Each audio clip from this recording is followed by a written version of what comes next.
고개 들어 주를 맞이해 찬양을 드리겠습니다. 이거는 이제 처음에 아르페이저로 하죠. 4분의 4박자 4, 3, 2, 3, 1, 3, 2, 3. 그 다음에 16비트로 공, 몽자가 이가품과 짜가품과 공. 그 다음에 이제 라스기아도 칼립소 공 따라라가 의가 짜가 짜 공과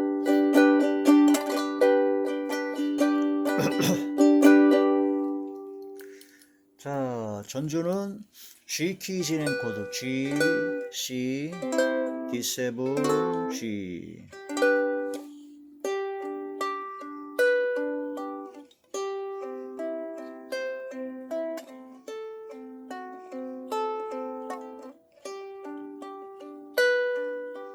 고개 들어 주를 맞이해 엎드려 경배하며 찬양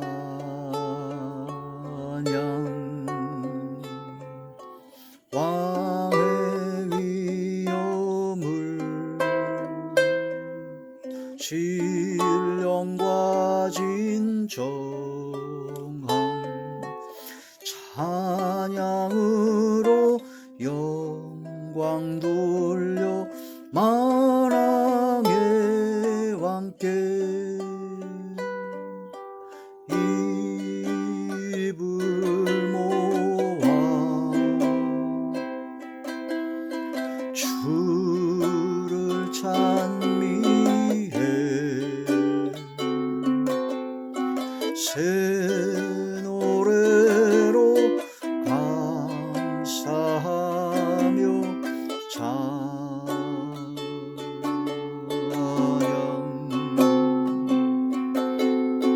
주의 사랑과 구원의 은혜를 감사함과 기쁨으로 영광 돌리세 감사함과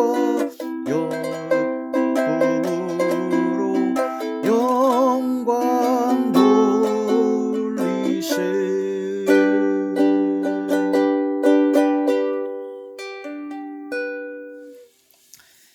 하나님의 놀라운 축복의 비밀하신 말씀은 마태복음 제5장 5절의 말씀입니다. 온유한 자는 복이 있나니 그들이 땅을 기업으로 받을 것이며. 아멘. 기도드리겠습니다. 할렐루야. 전능하신 아버지, 은혜와 사랑을 진심으로 감사함을 드립니다. 오늘 이 한 시간도 하나님의 말씀과 기도와 찬양으로 영광 돌리게 하심을 감사함을 드리었고, 하늘문을 활짝 열어서 하늘의 신령한 복과 은혜와 은총으로 성령의 능력을 함께 하사 신의 성품에 참여한 자가 되게 하여 주시옵소서.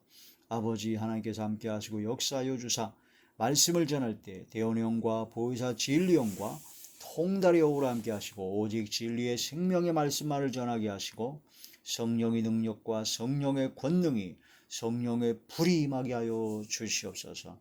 말씀을 들을 때 마음의 문이 활짝 열리며 영안과 심안과 지안을 열어주시고 듣는 귀를 열어주사 인치듯 교훈하여 주시고 오직 성령의 충만함을 받아 모든 삶이 변화받게 하여 주시고 아버지께서 기뻐하시는 삶이요 코람드의 믿음의 삶을 살아가게 하여 주시옵소서.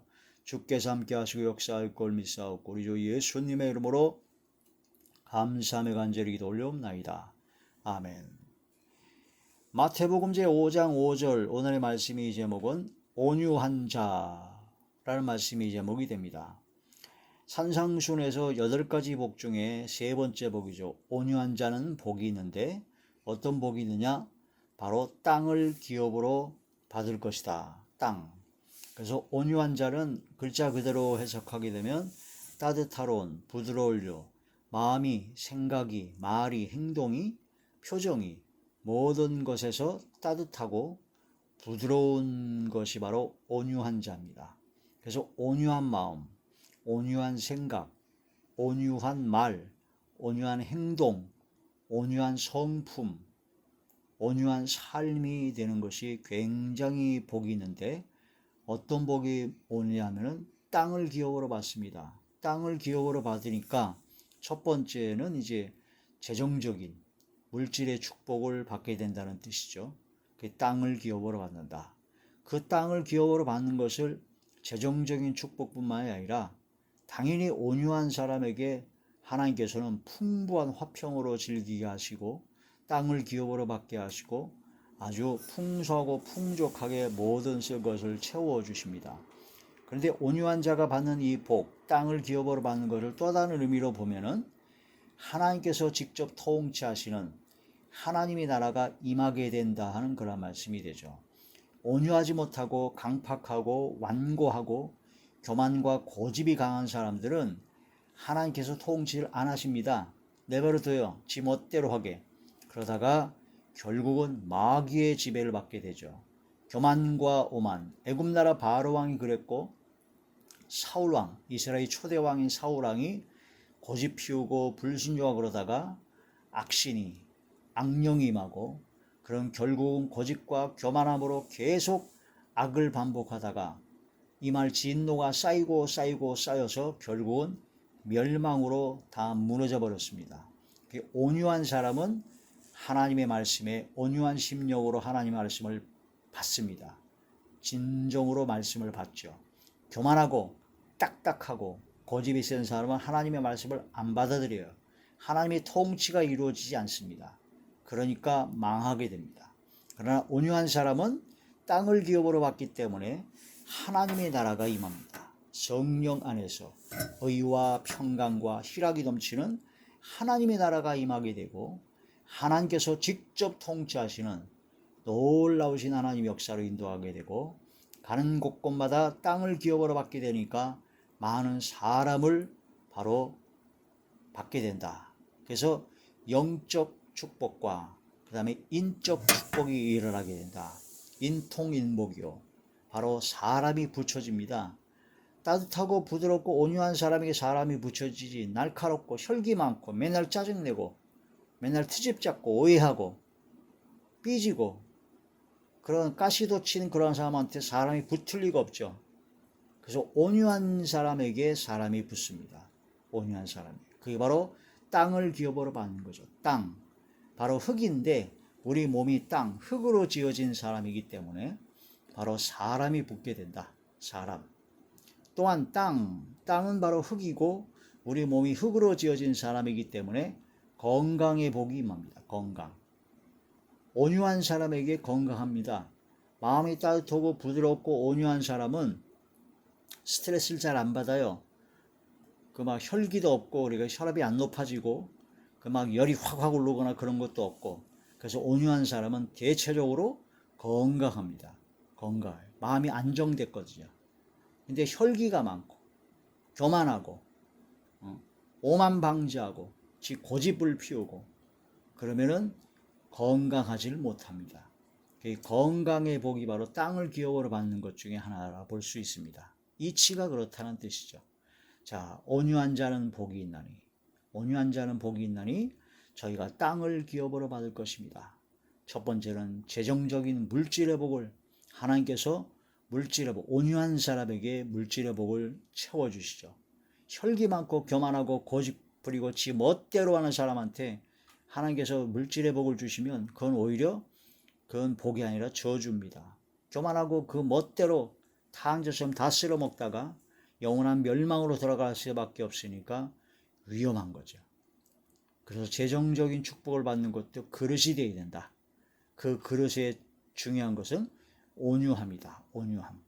그 온유한 것이 얼마나 중요한 것을 깊이 깨달아야 됩니다. 마음이 따뜻하고 부드러운 것이 또한 온유한 것이요. 또한 온유한 것을 또 다른 말로 하게 되면은 하나님의 말씀에 길들여져야 됩니다. 그러니까 하나님의 말씀에 순종하는 것이 복종하는 것이 편안해야 돼요. 하나님의 말씀에 순종하고 복종하는 것이 너무너무 힘들고 하나님의 말씀대로 사는 것이 너무너무 힘들다. 그는 온유한 사람이 아닙니다. 하나님께서 기뻐하시고 하나님께서 복 주시기를 원하시는 온유한 사람은 바로 길들여진 하나님의 말씀에 길들여진 사람이다. 그래서 주의 말씀대로 순종하는 것이 그냥 편안한 거 좋은 거예요.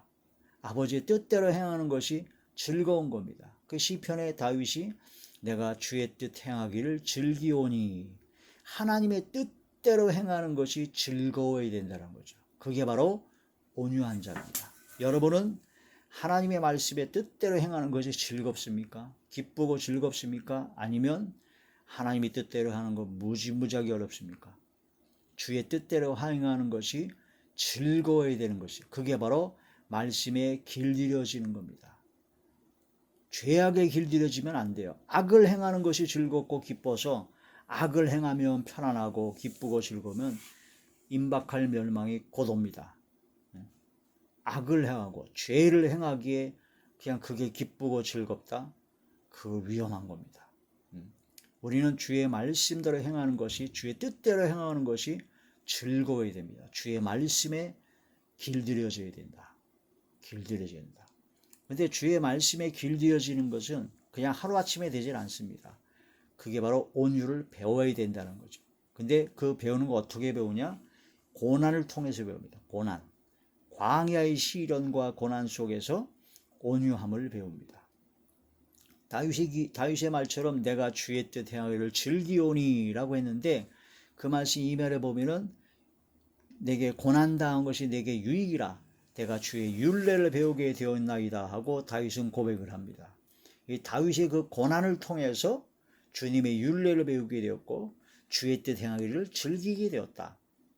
예수님도 하나님의 아들이신데도 불구하고 독생하신 하나님이신데도 불구하고 육체에 계실 때 심한 통곡과 눈물로 간구와 기도와 소원을 올린 간절히 기도했던 분이시고 또한 예수님도 역시 고난으로 순종을 배웠다고 하셨습니다. 순종.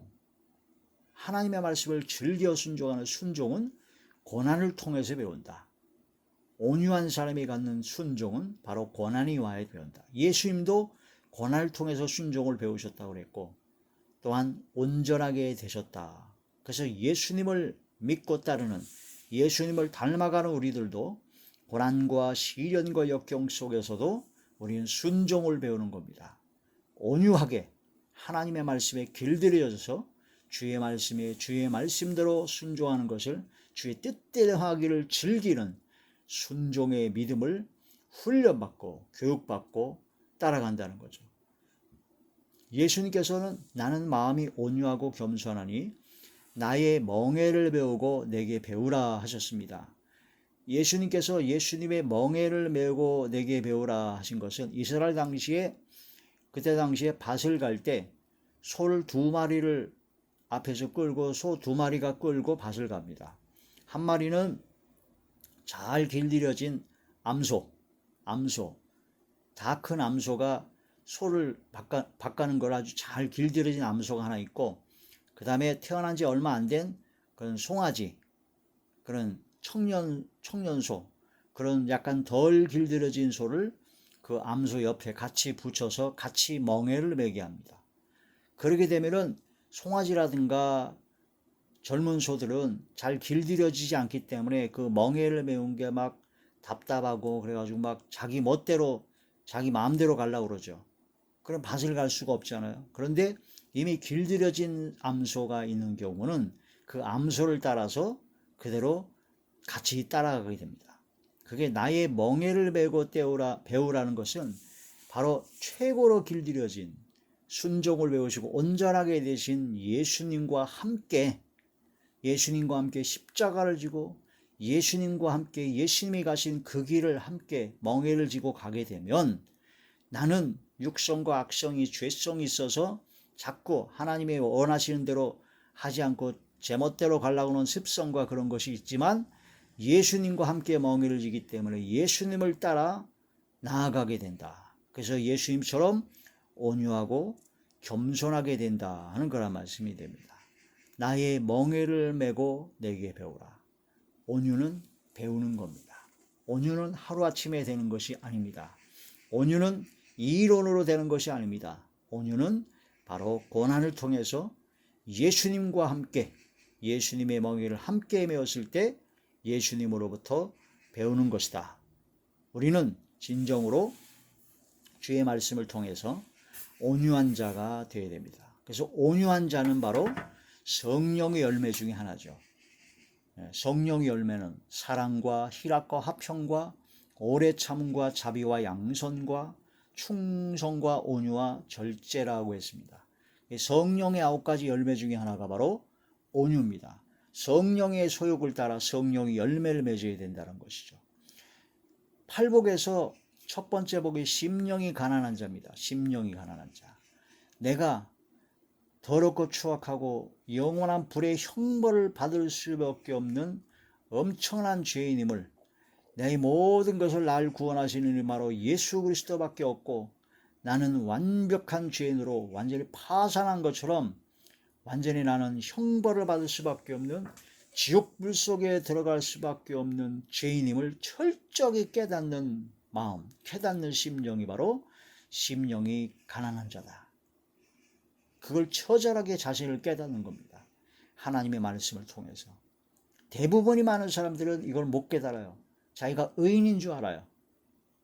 자기가 잘난 줄 압니다.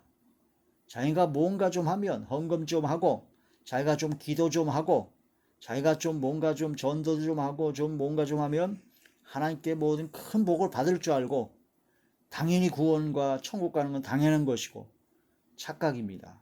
심령이 가난한 자가 됩니다. 바리새인들은 내가 일주일에 한 번씩 금식을 하고 11조 드렸고 저는 의인입니다. 저에게 복을 주시옵소서 하고 뻣뻣이 서서 기도를 했는데, 죄인은 감히 회당에 성전에 들어오지 못하고 하나님 앞에 통회하고 자복하고 저는 죄인입니다 하고 낮아지고 겸손하고 심령이 가난한 자가 됐을 때 그 두 사람의 기도 중에 누구 기도를 받겠느냐? 바로 죄인의 기도를 받으시고 구원하셨다는 말씀이죠. 심령이 가난한 자가 됩니다. 하나님의 말씀을 통해서 내가 부서지고 깨어져야 됩니다. 낮아져야 됩니다. 겸손해져야 됩니다. 그게 심령이 가난한 자입니다. 그래서 그때 이제 나를 구원하실 일 오직 예수밖에 없기 때문에 예수님 앞에 나아가게 되고 애통하며 회개하는 자리에 들어가야 됩니다. 그래서 애통하는 자가 복이 있다. 두 번째 단계가 그대로 이어지는 거죠. 통회하고 자복하고 회개합니다. 애통하며 회개할 마음 충만하게 됩니다. 성령께서 임하시니까. 심령이 가난한 자에게 천국이 임하기 때문에, 하나님의 나라가 임하기 때문에 성령의 역사가 나타나게 되므로 통회하고 자복하고 회개하게 되고 애통하는 자가 바로 되어서 하나님의 위로하심과 용서하심과 긍휼하심을 받게 되죠. 그렇게 되면은 세 번째 일어나는 복의 역사가 어떻게 이어지느냐? 온유해집니다. 혈기가 많고 교만하고 막 고집 셌던 사람도 심령이 가난해지는 그런 체험을 하게 되고, 통에 자복하고 애통하고 회개하는 역사가 일어나게 되면 그 다음에 온유해집니다. 마음이 부들부들해져요. 넓어져요. 그래서 다 용서하는 마음이 생기고 겸손한 마음이 생깁니다. 그런데 그런 온유해지는 마음이 계속 지속이 됐으면 좋겠지만 그게 얼마 못 가죠. 환경과 여건과 또 내 속에 있는 악한 습성, 악한 본성이, 내 속에 있는 썩어져가는 구습을 쫓는 옛사람이 자꾸 살아납니다. 자꾸 꿈틀꿈틀 살아나서 펄펄 살아가지고 나를 막 흔들어 버리죠. 또 마귀와 귀신은 옆에서 자꾸 흔들죠. 유혹하죠. 미혹하죠. 그러는 가운데 그 온유한 마음이 점점 사그라지게 됩니다. 그래서 하나님의 말씀과 기도와 찬양으로 고난과 역경과 시련 속에서 철저하게 하나님의 뜻대로 행하는 것, 순종을 배우는 바로 온유함을 훈련받고 배워야 된다. 주님의 멍에를 메고 그런 자리에 들어가야 됩니다. 마태복음 제11장 29절의 말씀입니다. 마태복음 제11장 29절.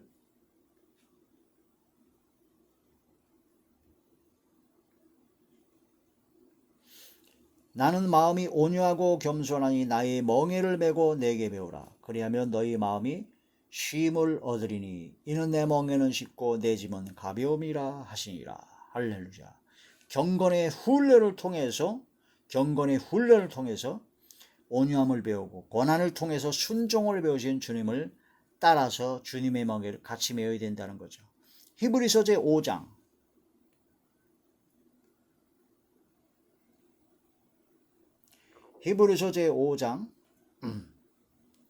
7절에서 9절의 말씀입니다. 그는 육체에 계실 때에 자기를 죽음에서 능히 구원하실 이에게 심한 통곡과 눈물로 간구와 소원을 올렸고 그의 경건하심으로 말미암아 들으심을 얻었느니라. 그가 아들이시면서도 받으신 고난으로 순종함을 배워서 온전하게 되셨은즉 자기에게 순종하는 모든 자에게 영원한 구원의 근원이 되시고 그가 아들이시면서도 8절입니다. 받으신 고난으로 순종함을 배웠다. 그런 것처럼 예수님과 함께 멍에를 메고 고난을 통해서 순종을 배우신 것처럼 우리도 고난과 역경과 시련 속에서도 순종을 배우는 온유함을 배워야 된다는 거죠. 예수님을 따라 배워야 되는 겁니다. 모세는 40살 때까지 애굽 나라 바로 왕궁에 있었습니다. 거기서 수많은 학문과 최고의 대우를 받으면서 그렇게 살았죠. 그래서 40살 때 자기 민족을 위해서 하다가 사람을 쳐 죽이고 나서 도망쳐가지고 광야에서 바로 40년간 처가살이를 하게 됩니다. 40년간. 40살까지 배웠던 그 수많은 학문과 수많은 경륜과 그런 걸 통해서 최고의 실력을 하셨지만 하나님께서는 그 모세를 40살 때 사용하지 않으셨습니다.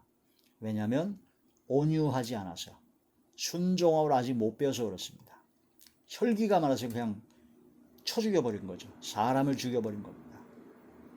혈기, 신경질, 짜증, 분냄, 노함 그런 모든 것이 살아있으면 하나님께 쓰임받기가 어렵습니다. 고난을 통해서 시련을 통해서 낮아지고 겸손해져서 그런 온유한 자리에 들어가야 됩니다. 그래서 40년간 광야에 쫓겨가지고 처가살이 40년 동안 고난을 받게 됩니다. 그래서 80살이 됐을 때 이제는 뭐 아무 낙이 없고 이제는 뭐 다 끝났다. 나는 마음을 비우고 그냥 모든 혈기, 모든 학식 그런 것도 다 없어지고 그냥 마음을 비우고 온유한 심령이 됐을 때 그때 80살 때 하나님께서 부르신 겁니다.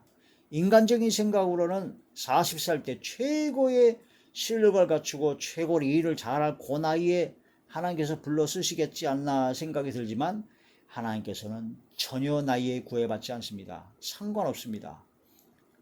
다 무너졌을 때 고난을 통해서 처가살이 40년 동안의 광야 생활을 통해서 완전히 혈기도 죽고 고집도 죽고 다 죽고 완전히 온유해졌을 때 80살 때 모세를 쓰신 겁니다. 그래서 120살 될 때까지 40년을 쓰셨죠. 그때 모세는 지면의 모든 사람들보다 온유함이 많더라 더하더라 하는 그런 말씀을 통해서 모세는 최고의 온유함을 가졌습니다. 그것은 바로 광야 40년간의 고난을 통해서 온유를 배운 것이 되는 것입니다. 민수기 제12장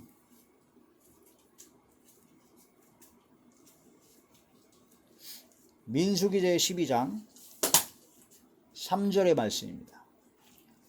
이 사람 모세는 온유함이 지면의 모든 사람보다 더하더라. 모세는 지면의 모든 사람보다 온유함이 더하다고 그랬습니다. 그래서 온유한 자가 되었다는 거죠. 온유한 자.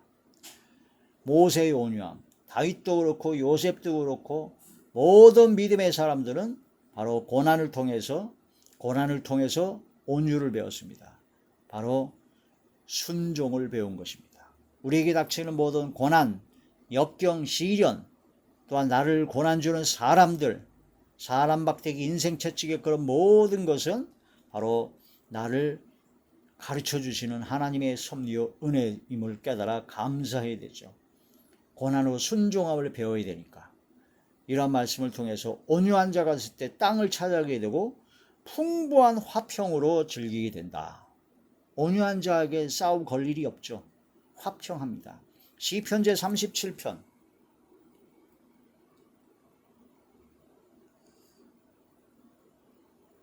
시편 제37편 11절의 말씀. 그러나 온유한 자들은 땅을 차지하며 풍성한 화평으로 즐거워하리로다. 할렐루야. 풍성한 화평으로 즐거워하게 되는 게 바로 온유하다. 온유한 사람은 온유한 심령으로 범죄한 사람들, 악을 행하는 사람들을 혈기를 내지 않고 막 그러지 않습니다. 온유한 심령으로 그러한 자를 바로잡고 나도 또한 그러한 범죄를 지을까 두려워하는 가운데 자신을 항상 돌아보아 겸손하고 겸비하고 낮아집니다. 혈기가 많고 신경에 짜증이 많은 사람은 조금만 눈에 거슬리면 그 즉시로 막 내뱉죠. 지적질하고 공격하고 막 그렇습니다. 그러나 온유한 사람은 절대 그렇지 않습니다. 온유한 사람 심령으로 그러한 자를 바로잡아 줍니다. 그리고 자기 자신을 살펴봅니다. 나도 그러한 시험을 받을 수 있음을 생각하고 겸손히 두렵고 떨림으로 하나님 앞에 낮아지는 게 바로 온유한 사람이다. 갈라디아서 제6장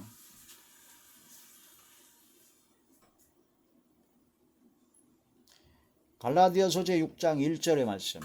형제들아, 사람이 만일 무슨 범죄한 일이 드러나거든 신령한 너희는 온유한 심령으로 그러한 자를 바로잡고 너 자신을 살펴와 너도 시험을 받을까 두려워하라. 이게 바로 온유함을 배운, 순종을 배운 하나님의 사람, 바로 범죄한 형제들을 발견했을 때 혈기 부리고 지적하고 공격하고 판단하고 비판하고 정죄하는 것이 아니라, 비방하는 것이 아니라 온유한 심령으로 그러한 자를 바로잡고 자신을 살펴와 나도 그러한 죄를 지을 수 있음을 깨달아 겸손하고 겸비하게 두렵고 떨림으로 주의 말씀에 순종하는 삶을 살아가는 게 바로 온유한 사람이다.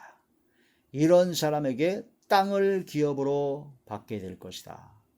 풍성한 화평으로 즐기게 될 것이다. 온유한 자가 되는 저와 여러분 모두가 되시길 주 여러분으로 축원합니다. 고개 들어 주를 맞이해 찬양을 한번 더 하시겠습니다.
기도드리겠습니다. 전능하신 아버지 감사드립니다. 진실로 온유한 자가 되길 원합니다.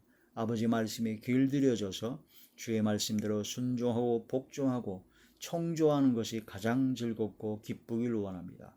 주의 뜻대로 행하기는 것을 즐거이 여기며 기쁨으로 순종할 수 있도록 저희들을 붙잡아 주시고 인도하여 주시옵소서. 주님의 멍에를 함께 메고 주님께로부터 온유함과 겸손함을 배우는 복된 삶이 되게 하여 주시옵소서. 주께서 함께 하시고 역사하여 주실 것을 믿사오고 우리 주 예수님의 이름으로 감사하며 간절히 기도 올려옵나이다. 아멘.